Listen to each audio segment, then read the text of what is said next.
Additionally, Would you ask that question again, please?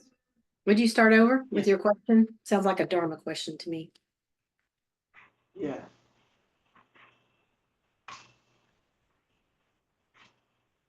So Issa asked me if I could talk with ice cream in my mouth.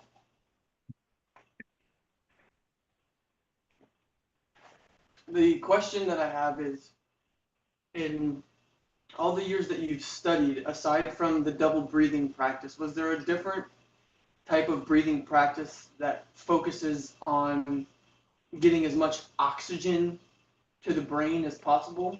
I'm curious if there's anything of that nature that comes to mind. Well, it would have been from Yogi Bhajan, but I don't remember ever him saying anything about that. Do you, Yeshua? Yeah. Ramana. Breath Ramana, of fire. Breath of fire. That's what I was going to say. Breath of fire oxygenates quickly the bloodstream. Right. That's the main thing. That's what Yogi That's Bhajan taught.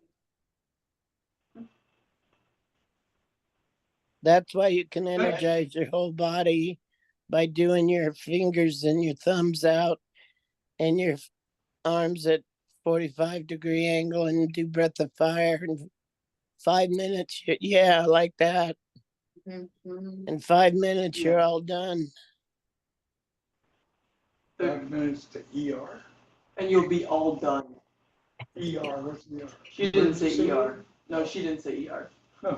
The reason this arose for me is, I mean, within the Kriya that I do roughly somewhere between 7 and 11 minutes total of breath of fire, sometimes more, maybe sometimes a little less. And then I also go towards breathing practices that focus on getting as much oxygen on the inhale and exhale and having it be as exaggerated as possible. And I've just noticed a difference in that type of breath. And so I was curious if there's anything that came from any of the practices or teachers of that nature. There are Maybe some that's-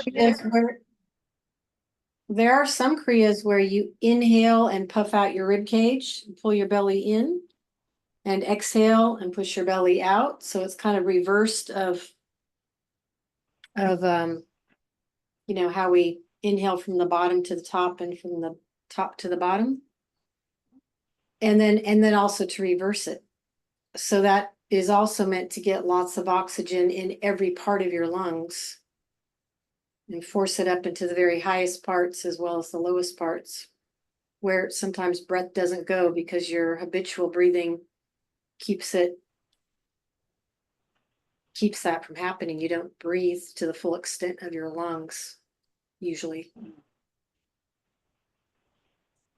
And then if you hold the breath in and hold the breath out and pump the navel in and out while you're holding, that also increases more blood flow so oxygen can move.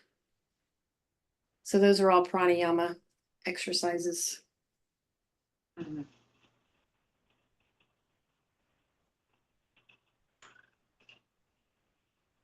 Yeah. Who? You have anything you want to talk about? No, sir. Thanks for asking. Yeah.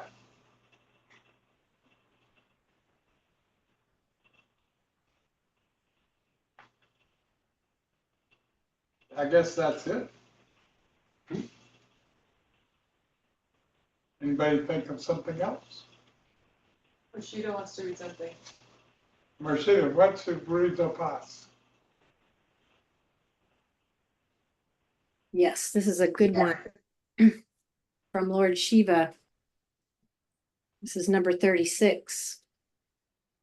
Sweet-hearted one, meditate on knowing and not knowing, existing and not existing. Then leave both aside that you may be. Sweet-hearted one, meditate on knowing and not knowing, existing and not existing. Then leave both aside that you may be. Put both aside so you might see. Ooh. Be. Be. Put both aside that you may be. Be. Oh, read it one more time. That's very interesting. Sweethearted one, meditate on knowing and not knowing, existing and not existing. Then leave both aside that you may be. Wow, that's really cool. Mhm. I vote that one best one yet. I agree. Okay, well, Clint, you want to take us out with 3 Japanese yes?